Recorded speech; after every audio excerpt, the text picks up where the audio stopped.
New Zealand may be a small country, but in the wider world what we do, use and consume affects lives everywhere. So I'm on a mission to see how we're treating our backyards both here and further afield.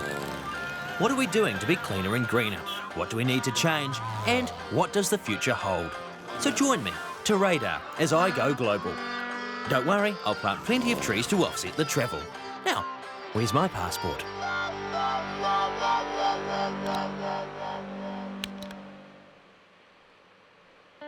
Too many people treat our planet as if there's another one just down the road. Obviously, there isn't. This is the only one we have, so we'd better make sure we're treating it right. Because if we aren't, we'll all be in the fast lane to a pretty murky future. As that wise old ginger sage the Lorax once said, unless someone like you cares a whole awful lot, nothing is going to get better, it's not. So in this series, I'm on the trail of people who do care a whole awful lot, to see what they're doing to make our world a little better. That's going to involve a fair bit of travel, so it seems a good idea to look first at the future of transport. But in order to see where we're going, we need to know where we've been. In the beginning, there was wriggling. Then we grew legs and discovered walking. About 10,000 years ago, we invented the wheel. But it wasn't until 240 years ago, when the wheel was attached to a newfangled invention called the engine, that things really began to roll. Suddenly, more people could get more places with a great deal more ease and speed. In 50 years, there'll be about 9 billion of us. So what on earth will get us from A to B then? Personally, I'm still hoping it's the jetpack.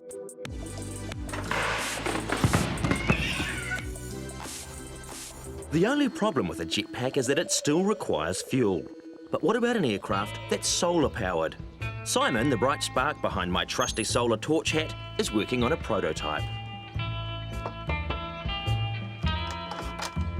Hello, Radar. Lovely to meet you finally. I know, all of these years travelling around wearing your hat on my head. Well, come on in. Here is what I've come to see. Look at it. The beauty. This is the 2C Silver Eye.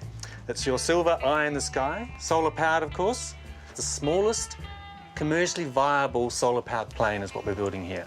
It'll be able to fly continuously, loiter over a football game, or go and investigate radiation leakage at Fukushima, send back weather reports. You could have a whole network of these flying above a city, like a Wi-Fi scenario. All of those functions that sometimes you rely on a satellite, you know, $100 million satellite. This thing would just quietly fly up to its altitude, go into its allotted space and set up a network with all the others. This is a flexible panel, same as used in your hat, which would be a really nice way to build an aeroplane, but unfortunately it needed a wing twice this size to get the same amount of power. These ones here have a feel. Try and bend it.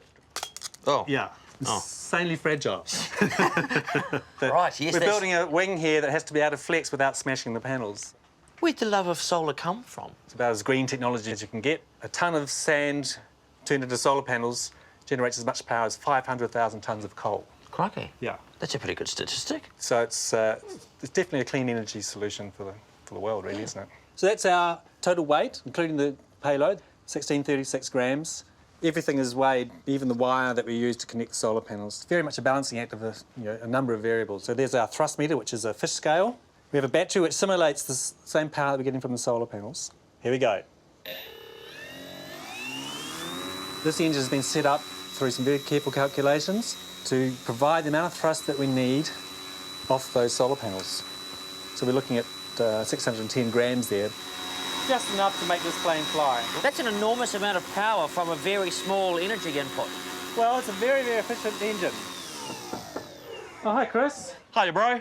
Chris, my brother, he's the pilot. Hello. Nice to meet you, Radar. Nice to meet you. He builds his own planes. Great. Slightly bigger than these ones. Slightly bigger. Not a lot bigger, but yeah. Big enough to carry you in. Great.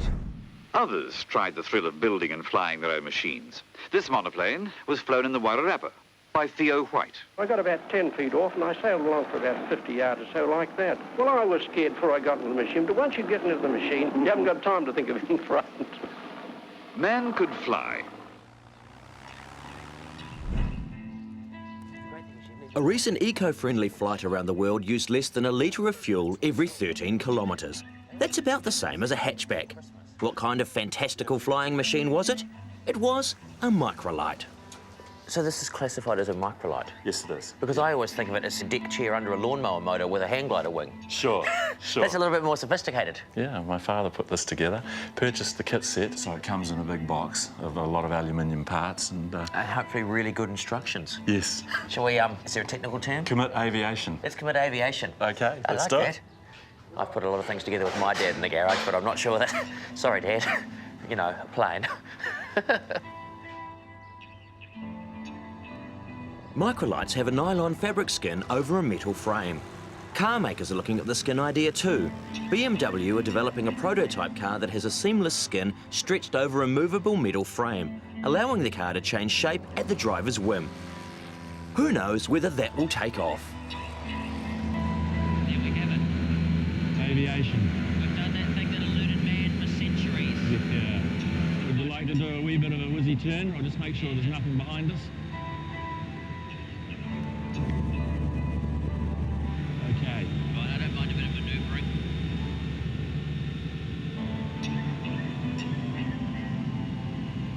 Right, so it's quite nimble, isn't it? Yeah. Would you like to go? Oh, sure. Okay, you got it, radar. Okay. That's beautiful. And then level the wings with the bit to the left. There you go, we'll make a pilot out of you. Aircraft engineers are looking to nature for ways to reduce the environmental cost of travel. It turns out that flying in formation and gliding into land might not just be for the birds. That was marvellous. Oh, I'm dangerously hooked. Gonna have to go and have a bit of a sit down and convince myself that I don't need to purchase one of these. Time to head off to the new world, the USA. Rest assured I'll be offsetting my jet setting by planting trees. 58 years after the Wright brothers' first successful flight, humans propelled themselves into space. Currently, NASA's Office of Aerospace Technology are not only looking at space, they're trying to figure out how to move people around this planet 50% faster. Meanwhile, I'm only allowed on the old shuttle simulator, which it seems is not quite as responsive as a microlight. It's one small step for me, but a giant leap for my new aeronautical abilities.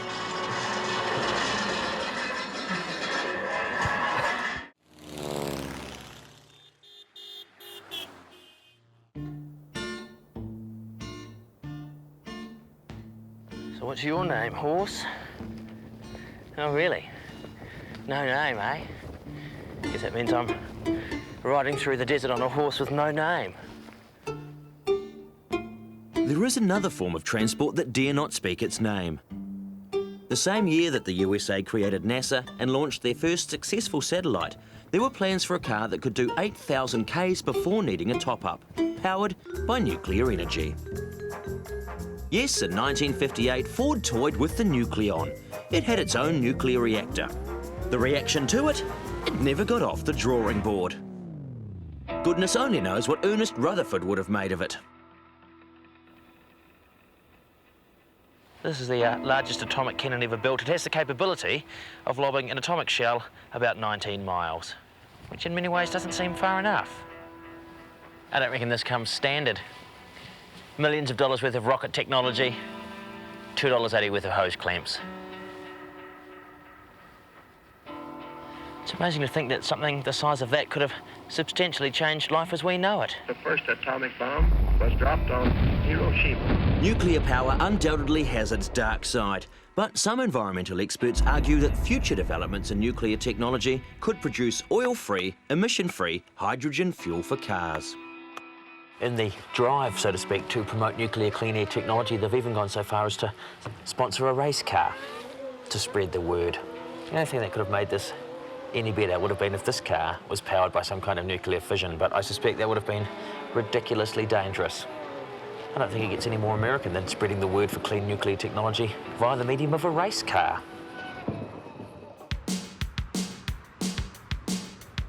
Future transport options are the stuff movies are made of. Take the flux capacitor from the classic movie Back to the Future. It was powered by fiction rather than fusion, but the fabled DeLorean itself is getting a green makeover. Hi, Cameron. Hello. So here we are, the heart of the DeLorean motor car company. This is the workshop. This is where it all happens. Cameron's dad, Stephen, saved the DeLorean by snapping up the spare parts left when production was scrapped. With enough bits to build 500 cars in a new production line, he's now preparing to make both petrol and electric versions. The famous time machine is now a machine of its time. If I wanted to buy a new one, what would that set me back? The gas-powered is $65,000, and the 100% electric is $95,000. How would that compare to, say, like a Prius? Well, a Prius isn't 100% electric, and you look a lot cooler driving a DeLorean than you would a Exactly. Prius. The price isn't really an issue. Nope. It's a fashion statement. It is. What was the thinking behind an electric version? We're a cool car company, and going green is the next big thing. So, you know, with an electric car, it's just natural progression for us. A DeLorean is very easy to make electric. There's a lot of room in the back for batteries, and there's room in the front, and there's rooms in the frame for batteries also. They're a fairly light car. They weigh about 3,200 pounds, so it's, you know, it's just easy. Initially, they were run on rubbish, you know, and Back to the Future. In the movie, yeah. And now we're doing that. You know, we're creating, you know, biodiesels and things from essentially garbage. Yeah. So in a way, the car predated You know, what you we're could- doing now. You could run the car on complete sun energy. You know, if you have solar panels at your house, you can charge your car at home, and you're completely sustainable. You don't drive one as a personal vehicle? I do every day. Do My you? daily car. Is it really? I've been driving one since I was 16. Right. You would have been pretty cool 16-year-old. You'd think so. If you weren't driving a DeLorean, what do you think you'd drive? Probably another electric car. You know, electric cars are just so much fun. They're so cool, so much faster, and I hate going to gas stations. How do they take that in Texas? It's all about oil. No, you'd be surprised. In Houston, they're very electric car friendly. We have charging stations all throughout the city. It's the future. Didn't even mean that as a Back to the Future reference. No, I just it's actually not. meant that, you know, it is actually the future. It is. The other thing about cars of the future is that they always seem to be able to talk. The new electric Leaf is quite chatty, prattling on at length about just how many trees it's saved. 5,950,000 eco trees have been accumulated. To be honest, as informative as that is, I do find that voice very creepy. While this car doesn't have the sexiness of the DeLorean, I do feel this may well be the way of the future. Oh, here's Carly. Hello, here I am in my future car. Carly's helping to make electric EVgo stations as common as petrol ones. Hi, Carly. Hello, welcome. Thank you. I think I'm just about out of charge. No chance of electrocuting myself? Not at all. These are very safe. Step Okay. 1, remove from charger. Grab the handle here. Yes. Pull it out. There you go. Oh, that's weighty. It's there. Yeah, there's a weight to that. Slide it into the charging port. Just line it up and give it a little push. There we go. There you go. And now I'm charging. I guess when it comes to an electric car, a lot of people think, oh, I'm going to end up halfway down the road. I won't have an extension cord long enough. Your gas station of the future is going to be your garage. And you charge overnight, 6 to 8 hours, and you have a full battery when you leave. The average driver drives about 31 miles a day, so you wouldn't need the full range of this battery. But in case you did, we provide these DC chargers, which is a fast charge, and it can give you 50 miles in 15 minutes. So you could drive all the way here, 49 miles, plug in, Shop. shop, watch a movie, do whatever it is you need to do, come back out, home. Yep.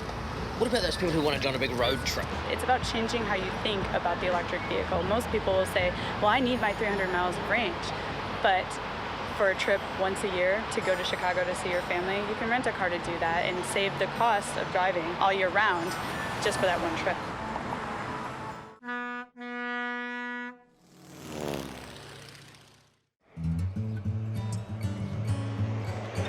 I'm waiting for Brent, who has promised to give me a lift into the future.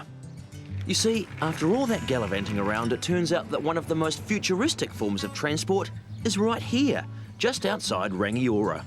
Brett helped design and build a totally solar-powered vehicle for one, so I guess I'll just walk. I've made it to your Centre of Excellence and Innovation. Oh, thank you. Otherwise known as your shed. Why solar? A couple of friends of mine suggested that it would be a good idea to build a solar-powered car and race it in Australia. And I tell you what, there's something about driving across an entire continent running on sunshine that makes you think, wow, this technology's not just a gimmick, it really does stuff. You can travel across the country with it, you can obviously run your house with it. Why can't we all use this kind of energy instead of burning fuel? This little car's about to be solar-powered as well. Right. It'll have solar panels on the bonnet and on the roof. We'll be able to drive it to Christchurch and back, go shopping, drop the kids off, that sort of thing. And the great thing is, for all of those moments where you're parking, it's charging itself. If you're stuck stationary in traffic while all the other cars are sitting idling using fuel, this one's refilling the tank. God, that is going to be fantastic. If it's sitting in the supermarket car park, you're refilling your tank while it's sitting there. So we've taken out the old fossil burner here. This has got about 100 moving parts, and we're putting in this Three-phase AC induction motor. This is so simple compared to an internal combustion motor. It's got one moving part. It'll never need an oil change. It'll never need a cam belt changed. It'll never need spark plugs changed. It'll just keep going. Will you be getting to the point where you pull off every superfluous part, you know, to lighten the load? Not going to be like that last scene in Goodbye Pork Pie where they've stripped it down of everything, including doors and windows. Not quite, no. We've pulled 165 kilograms of crap out of there so far. The whole electrical system with the motor, the controller and the batteries should weigh less than the original motor and the fuel tank and exhaust system and radiator. You always forget about that, don't you? You don't need an exhaust system. You don't need a radiator. No. Do you think you're going to get a lineup of people, once you've got this all figured out, saying, hey, can you convert my car as well?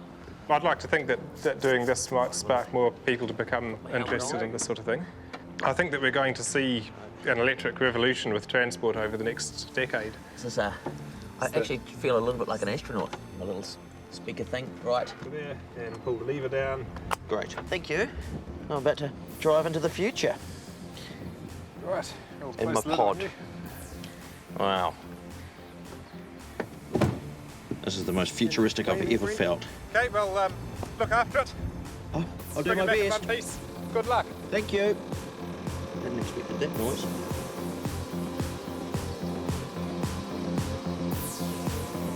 Alright, so this is the way of the future, then I'm very much looking forward to it. And the best thing about it is, in the future they even have a horn.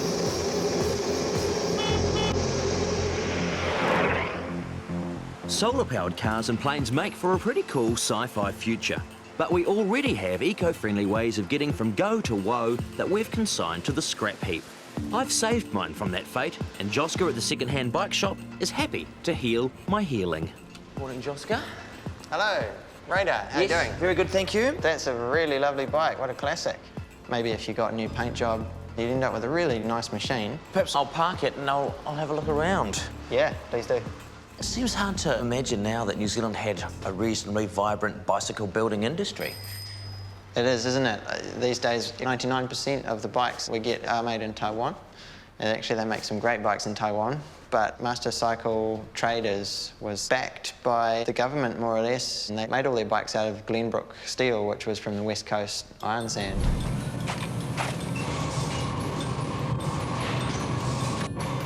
These bicycle frames being welded together at Morrison's bicycle factory are made in New Zealand. But assembly lines like this can't keep up with the orders from shops. The bicycle makers say the biggest increase in demand for bikes is coming now from grown-ups. Strikes in Britain have stopped some parts from getting here, so there'll be long delays in getting bikes built here in New Zealand. Do you sort of despair sometimes when you think how many bikes like this have just been thrown into the scrap? You know, they're in landfills or they've been, you know, sent away and melted down. Yeah, I've been an inorganic rubbish scourer looking for old bikes, and my heart breaks every time I see a scrap metal truck going past with an old healing piled on top. When we think of transport in the future, you know, people are often thinking of, you know, fancy electric cars, or I quite like the thought of a jetpack. But really, we could well all be going back to something as simple as the bicycle. Yeah, there's no doubt about it. You can't beat it for efficiency, simplicity and affordability.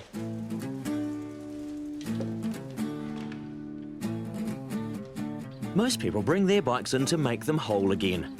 Cheers, Joska. Cheers, thank you. Take care. You too. Mine's come apart so that Rob can work his magic.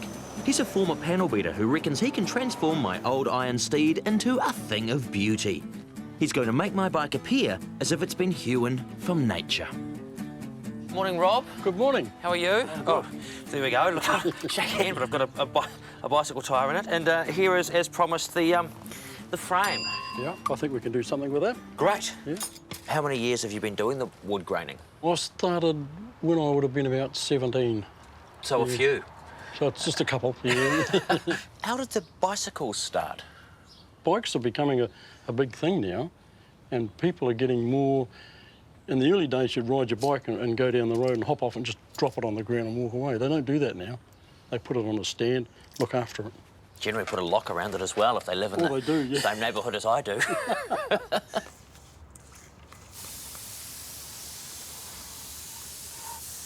What was your first bike?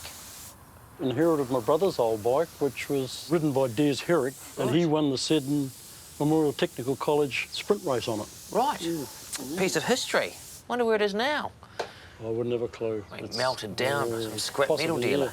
Yeah. You know, you never ever thought of in the early days. It didn't even bother. You know, a bike was a bike, and you rode it till it fell apart and disposed of it. This is a trade secret. I hope it stays that way. Yeah.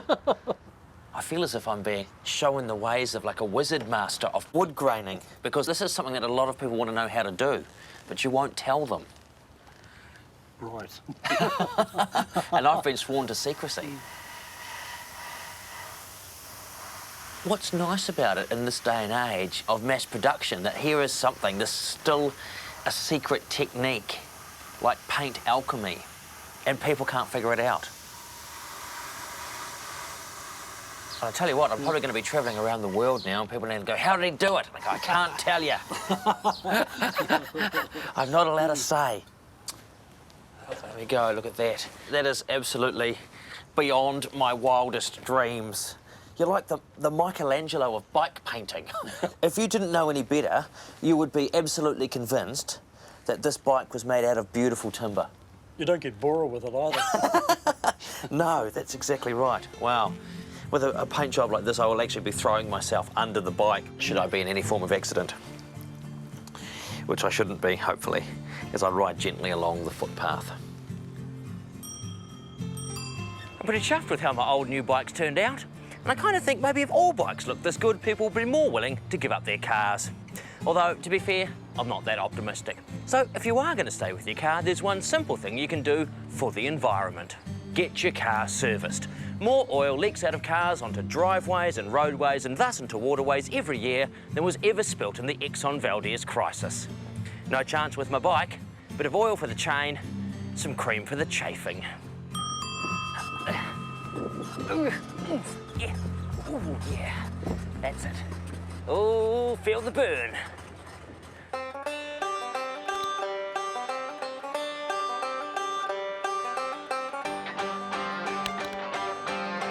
Join me next week on my environmental road trip as I look at fuels of the future, including alligators in Louisiana, algae in Palmerston North, and alcohol brewed from waste fruit and sunshine in a shed up north. That sounds like the perfect cocktail.